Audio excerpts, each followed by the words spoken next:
Chers amis sur le chemin de l'éveil, bienvenue à cette exploration profonde de la compassion et de la sagesse dans notre pratique spirituelle. Aujourd'hui, nous plongeons dans un sujet délicat mais essentiel. Les moments où aider pourrait en réalité entraver la croissance spirituelle d'autrui. Ce voyage nous invite à affiner notre discernement, à approfondir notre compréhension de la véritable compassion et à transformer notre façon d'interagir avec les autres. Chaque point abordé est une opportunité d'éveiller en nous une sagesse plus profonde et une compassion plus éclairée. Je vous encourage à suivre attentivement chaque détail de cette vidéo jusqu'à la fin. Car c'est dans la subtilité de ces enseignements que réside le potentiel de transformation de notre pratique quotidienne. En intégrant ces réflexions, nous pouvons devenir des phares de sagesse et de compassion authentique dans ce monde. Ouvrez votre cœur et votre esprit. Que ce voyage nous rapproche tous de l'éveil. Aujourd'hui, nous allons aborder un sujet qui peut sembler, à première vue, en contradiction avec les enseignements bouddhistes, les 7 types de personnes que nous ne devrions pas aider. Vous pourriez vous demander, comment est-ce possible? Le bouddhisme ne nous enseigne-t-il pas à aider tous les êtres sans distinction? En effet, la compassion est au cœur de notre pratique. Cependant, il est tout aussi important de comprendre que la véritable compassion s'accompagne de sagesse et de discernement. Le Bouddha lui-même nous a enseigné l'importance de la voie du milieu, nous encourageant à éviter les extrêmes dans tous les aspects de notre vie, y compris dans notre façon d'aider les autres. Dans notre quête d'éveil et de libération de la souffrance, nous devons apprendre à naviguer habilement dans nos relations, en reconnaissant quand notre aide peut être véritablement bénéfique et quand elle peut, involontairement, causer plus de tort que de bien. Ce n'est pas une question de refuser catégoriquement d'aider certaines personnes, mais plutôt d'apprendre à offrir notre soutien de manière sage et équilibrée. Explorons ensemble ces 7 types de personnes et découvrons comment nous pouvons cultiver une compassion éclairée, qui nous permettra de grandir spirituellement tout en contribuant positivement au bien-être des autres. Les 7 types de personnes 1. Ceux qui ne veulent pas être aidés. Il n'est pas rare de rencontrer des personnes qui, malgré leurs difficultés évidentes, rejettent catégoriquement toute forme d'assistance ou de conseil. Ces individus peuvent être si profondément ancrés dans leurs habitudes ou leurs croyances qu'ils repoussent toute main tendue, même celle d'un ami proche ou d'un être cher. Imaginons un scénario où un ami lutte contre une addiction. Malgré vos efforts répétés pour lui offrir soutien, ressources et encouragement, il persiste à nier l'existence même du problème et repousse systématiquement vos tentatives d'aide. Cette situation est non seulement source de frustration, mais elle peut aussi être profondément douloureuse pour ceux qui se soucient sincèrement du bien-être de cette personne. Face à de tels défis, la sagesse bouddhiste nous invite à adopter une approche nuancée et équilibrée. Le premier principe à garder à l'esprit est le respect du libre arbitre de chacun. Le Bouddha lui-même a enseigné que chaque être doit trouver son propre chemin vers l'éveil et la libération. Nous ne pouvons pas, et ne devrions pas, forcer quelqu'un à accepter notre aide, aussi bien intentionnée soit-elle. Cependant, cela ne signifie pas que nous devons abandonner complètement ces personnes ou nous désengager émotionnellement. Au contraire, c'est dans ces moments que la pratique de l'équanimité devient cruciale. L'équanimité, cette qualité qui nous permet de rester calme et bienveillant face aux défis, est un pilier de la pratique bouddhiste. Elle nous permet de maintenir une présence stable et aimante, même lorsque nos efforts semblent vains. Dans la pratique, cela peut se traduire par le fait de rester disponible sans pour autant s'imposer. Parfois, le simple fait de savoir qu'un soutien est là, si nécessaire, peut être un réconfort silencieux pour celui qui lutte. Cette approche respecte l'autonomie de l'autre tout en maintenant une porte ouverte à l'aide future. Parallèlement, il est essentiel de cultiver le détachement compatissant. Ce concept, central dans le bouddhisme, nous invite à reconnaître que nous ne pouvons pas contrôler les actions ou les décisions des autres. Notre rôle n'est pas de forcer le changement, mais d'offrir un espace de compassion et de compréhension, tout en acceptant que le véritable changement doit venir de l'intérieur. Cette approche nous permet non seulement d'aider de manière plus sage et efficace, mais aussi de préserver notre propre paix intérieure. En pratiquant ainsi, nous cultivons la patience, la compassion et la sagesse, des qualités essentielles sur le chemin de l'éveil bouddhiste. De ceux qui profitent de la bonté des autres dans notre pratique du dharma, nous sommes fréquemment confrontés à des individus qui semblent avoir fait de l'exploitation de la générosité d'autrui un véritable art de vivre.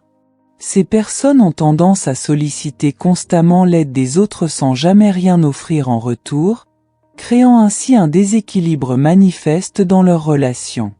Prenons l'exemple d'une connaissance qui vous sollicite régulièrement pour des faveurs, de l'argent, du temps, des ressources matérielles ou émotionnelles. À chaque fois que vous répondez positivement à ces demandes, elle revient invariablement avec de nouvelles requêtes, sans jamais manifester de gratitude ni proposer son aide en retour. Cette dynamique peut rapidement devenir épuisante et frustrante, mettant à l'épreuve notre patience et notre compassion. Face à de telles situations, l'enseignement bouddhiste nous invite à une réflexion approfondie sur la nature de la générosité et de l'attachement. La générosité, ou dana en pali, est considérée comme une vertu fondamentale dans le bouddhisme. Elle est vue comme un moyen de cultiver le détachement et de contrer l'égoïsme. Cependant, les enseignements soulignent également l'importance de pratiquer cette vertu avec sagesse et discernement. L'approche bouddhiste sage consiste à établir des limites saines dans nos relations. Cela ne signifie pas cesser d'être généreux, mais plutôt apprendre à donner de manière équilibrée et consciente. Il est important de reconnaître que parfois, en donnant sans discernement, nous pouvons en réalité encourager des comportements néfastes chez l'autre personne, perpétuant ainsi un cycle de dépendance et d'exploitation. Pratiquer la générosité avec discernement implique d'examiner attentivement nos motivations. Donnons-nous par véritable compassion ou sommes-nous motivés par un désir sous-jacent d'être aimé, reconnu ou valorisé? En comprenant nos propres motivations, nous pouvons cultiver une générosité plus pure et plus bénéfique pour tous les êtres concernés. Il est également crucial d'encourager l'autonomie chez les autres.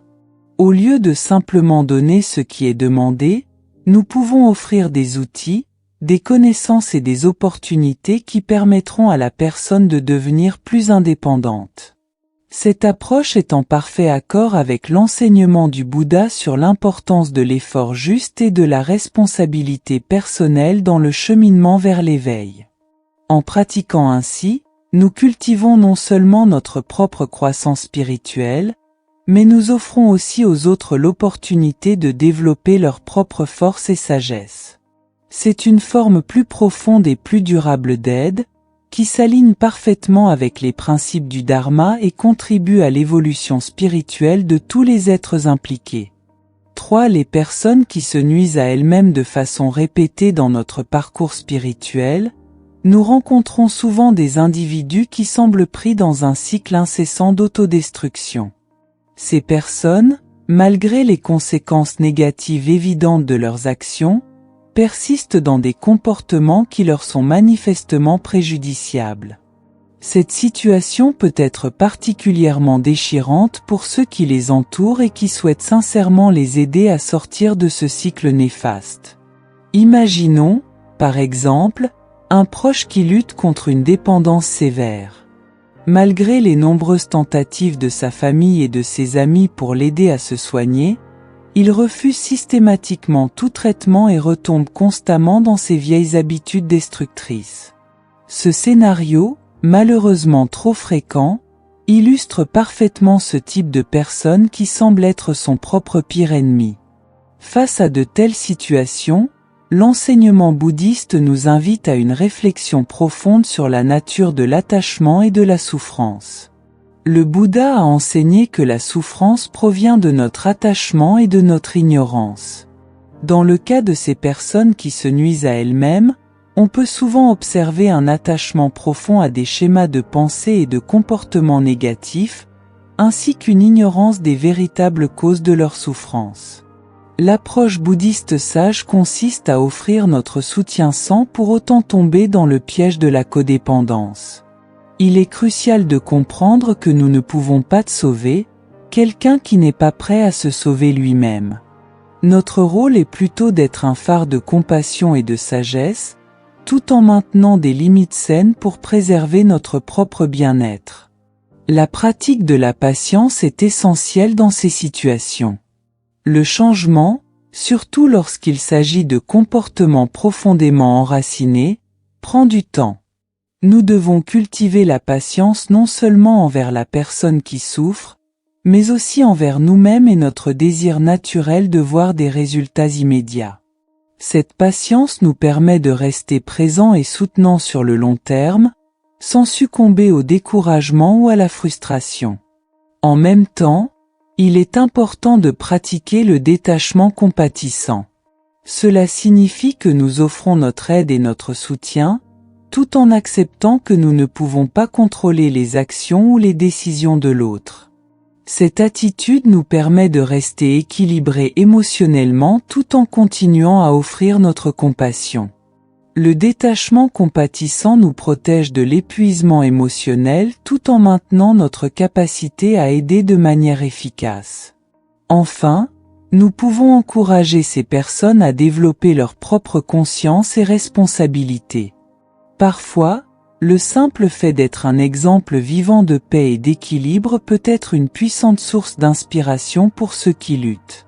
En cultivant notre propre pratique spirituelle, en travaillant sur notre propre transformation intérieure, nous créons un espace où le changement devient possible, non seulement pour nous-mêmes, mais aussi pour ceux qui nous entourent. 4. Ceux qui rejettent la responsabilité personnelle dans notre parcours sur le chemin du Dharma. Nous rencontrons souvent des individus qui semblent avoir une aversion profonde pour la responsabilité personnelle. Ces personnes ont tendance à constamment rejeter la faute sur les autres ou sur les circonstances extérieures pour leurs problèmes et leurs échecs. Cette attitude peut être particulièrement frustrante pour ceux qui cherchent à les aider. Prenons l'exemple d'un collègue qui échoue régulièrement dans ses projets. Au lieu de réfléchir à ce qu'il pourrait améliorer, il blâme systématiquement ses coéquipiers, son patron, ou même le système pour ses échecs. Quelles que soient les circonstances, il trouve toujours une excuse pour ne pas assumer la responsabilité de ses actions et de leurs conséquences. Face à de telles personnes, l'enseignement bouddhiste nous invite à une réflexion profonde sur la nature du karma et de la responsabilité individuelle. Le Bouddha a enseigné que nous sommes les héritiers de nos actions, et que notre situation actuelle est le résultat de nos choix passés. Cependant, il a également souligné que nous avons le pouvoir de changer notre futur par nos actions présentes. L'approche sage consiste à encourager l'autoréflexion chez ces personnes, tout en modelant nous-mêmes la responsabilité personnelle. Il est important de créer un espace sûr où elles peuvent commencer à examiner leurs propres actions sans se sentir jugées ou menacées. Une méthode efficace peut être de poser des questions ouvertes qui encouragent la réflexion. Par exemple, au lieu de pointer du doigt leurs erreurs, nous pourrions demander: que penses-tu que tu pourrais faire différemment la prochaine fois? Cette approche les invite à considérer leur rôle dans la situation sans les mettre sur la défensive. Il est également crucial de reconnaître et de valoriser les moments où ces personnes prennent effectivement la responsabilité de leurs actions, même si ces moments sont rares au début. Ces petits pas vers la responsabilité personnelle doivent être encouragés et célébrés. En même temps, nous devons pratiquer la patience et le détachement. Le changement de perspective, surtout lorsqu'il s'agit d'habitudes profondément ancrées, prend du temps. Notre rôle n'est pas de forcer le changement, mais de créer un environnement propice à la prise de conscience. Enfin, en tant que pratiquants du Dharma, nous pouvons modeler la responsabilité personnelle dans nos propres vies. En assumant ouvertement la responsabilité de nos actions et de leurs conséquences, nous montrons par l'exemple la puissance et la libération qui viennent avec cette attitude.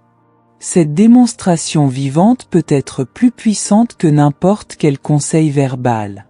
En adoptant cette approche, nous cultivons non seulement notre propre croissance spirituelle, mais nous offrons aussi aux autres l'opportunité de développer une plus grande conscience de soi et une plus grande maturité émotionnelle.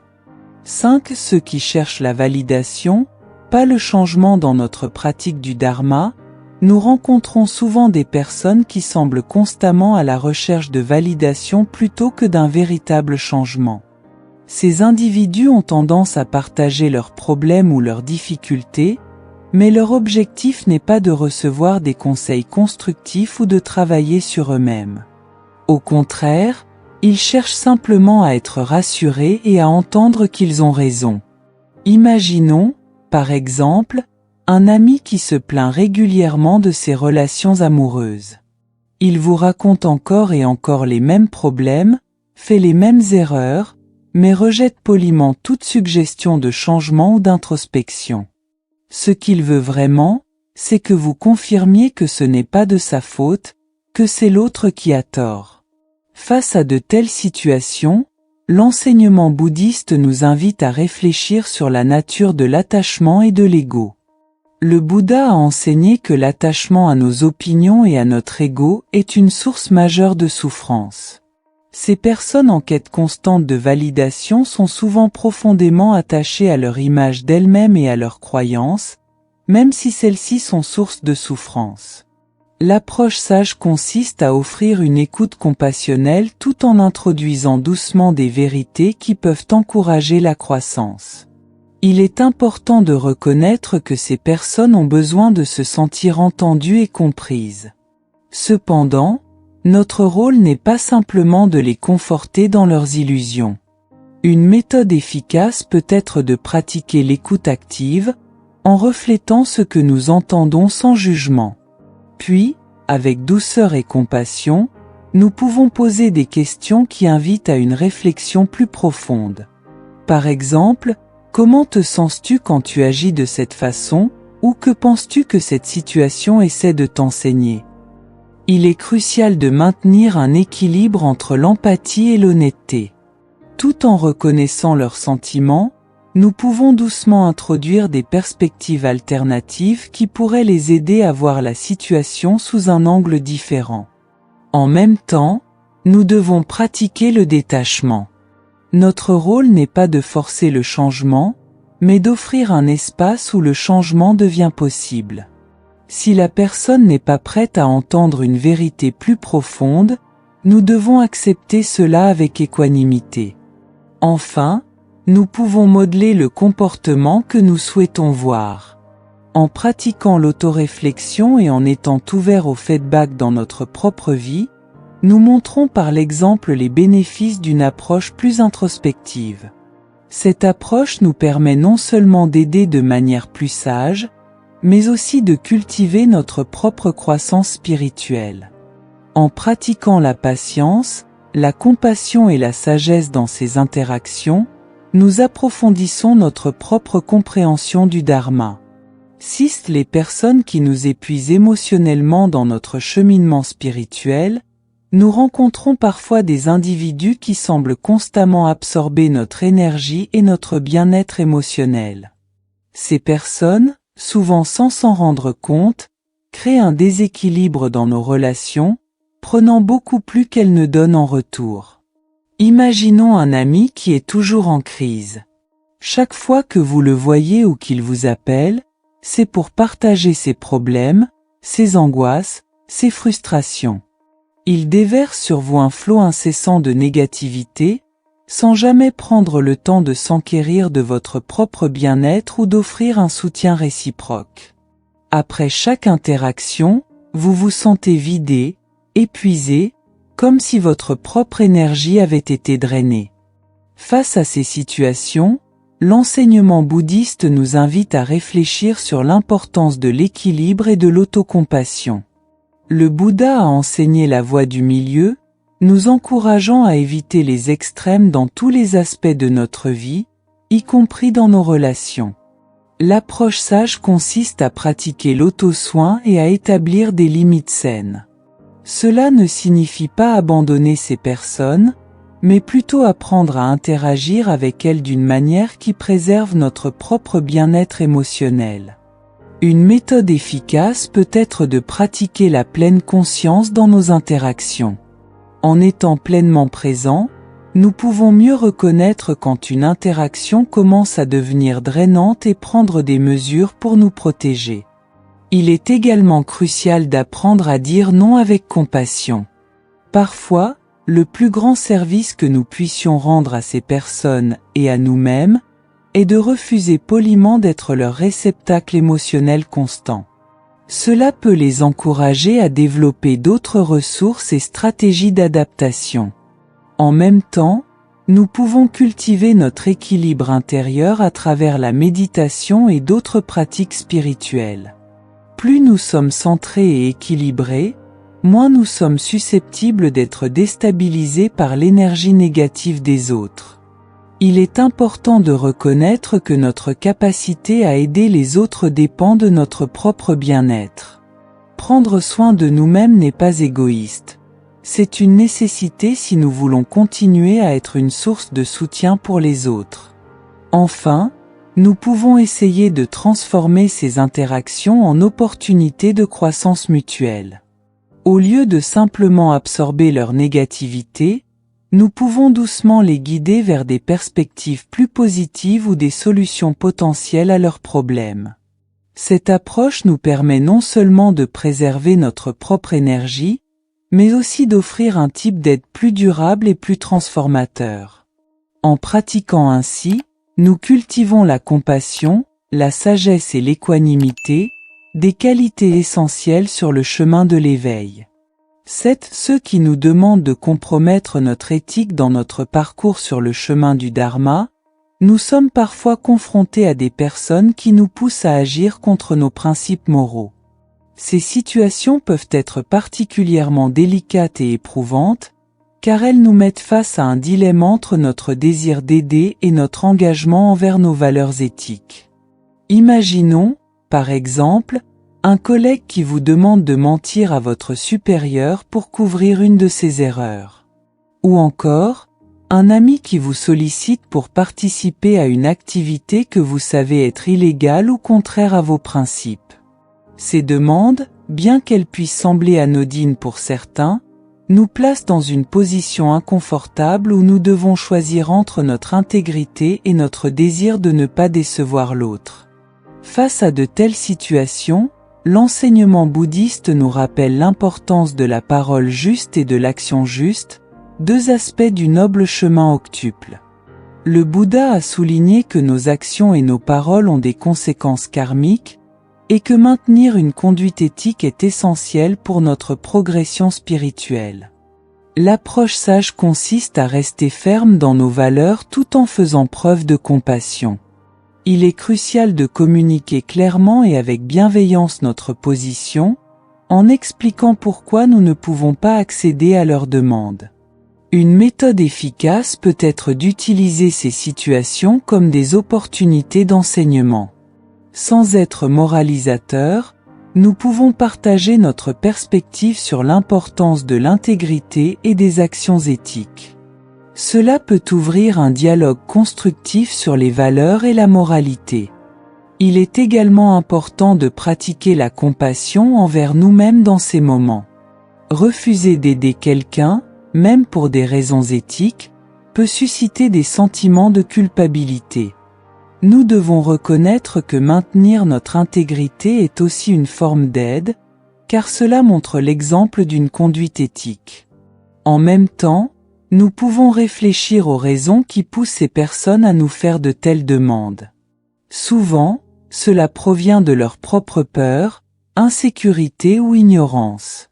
Comprendre cela peut nous aider à réagir avec plus de compassion et moins de jugement. Enfin, nous pouvons chercher des alternatives éthiques pour aider ces personnes. Si nous ne pouvons pas accéder à leur demande initiale, peut-être pouvons-nous trouver d'autres moyens de les soutenir qui ne compromettent pas notre éthique. Cette approche nous permet non seulement de maintenir notre intégrité, mais aussi de cultiver une compréhension plus profonde de l'éthique bouddhiste.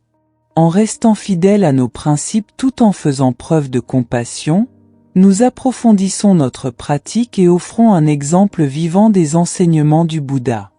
Au terme de notre exploration des 7 types de personnes que nous ne devrions pas aider de manière conventionnelle, il est essentiel de revenir sur l'importance fondamentale de la compassion éclairée dans la pratique bouddhiste.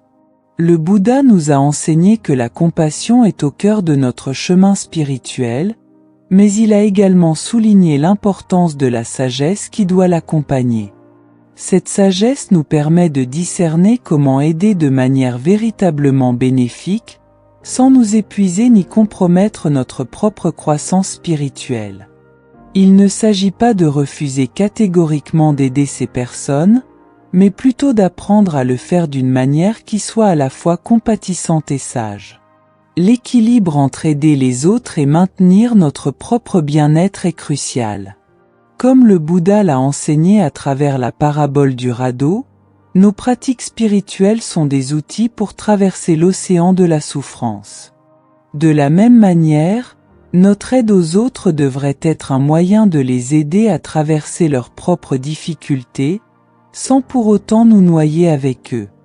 En pratiquant le discernement dans notre façon d'aider, nous cultivons plusieurs qualités essentielles sur le chemin de l'éveil. Nous développons la patience face aux défis que présentent ces interactions difficiles. Nous approfondissons notre compréhension de l'interdépendance, en reconnaissant comment nos actions affectent les autres et nous-mêmes. Nous affinons notre sagesse en apprenant à voir au-delà des apparences et à comprendre les causes profondes de la souffrance. Cette approche plus nuancée de l'aide peut sembler contre-intuitive au début, surtout dans une culture qui valorise souvent l'abnégation totale. Cependant, en adoptant cette perspective, nous découvrons que nous pouvons avoir un impact plus profond et plus durable, tant sur nous-mêmes que sur les autres. Je vous invite à réfléchir à vos propres expériences. Avez-vous déjà rencontré ces types de personnes dans votre vie? Comment avez-vous géré ces situations? Quelles leçons en avez-vous tirées? En examinant ces expériences à la lumière des enseignements que nous avons explorés aujourd'hui, vous pourriez découvrir de nouvelles perspectives et de nouvelles façons d'aborder ces défis. Rappelez-vous que le chemin spirituel est un processus continu d'apprentissage et de croissance. Chaque interaction, même les plus difficiles, est une opportunité de pratiquer le dharma et d'approfondir notre compréhension. En cultivant la compassion éclairée, nous ne nous contentons pas d'aider les autres de manière plus efficace, nous progressons également sur notre propre chemin vers l'éveil. Que ces réflexions vous inspirent et vous guident dans votre pratique quotidienne. Puissiez-vous trouver l'équilibre entre la compassion et la sagesse, et ainsi contribuer au bien-être de tous les êtres, y compris vous-même.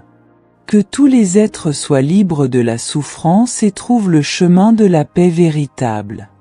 Chers amis sur le chemin de l'éveil, merci d'avoir partagé ce moment de réflexion profonde.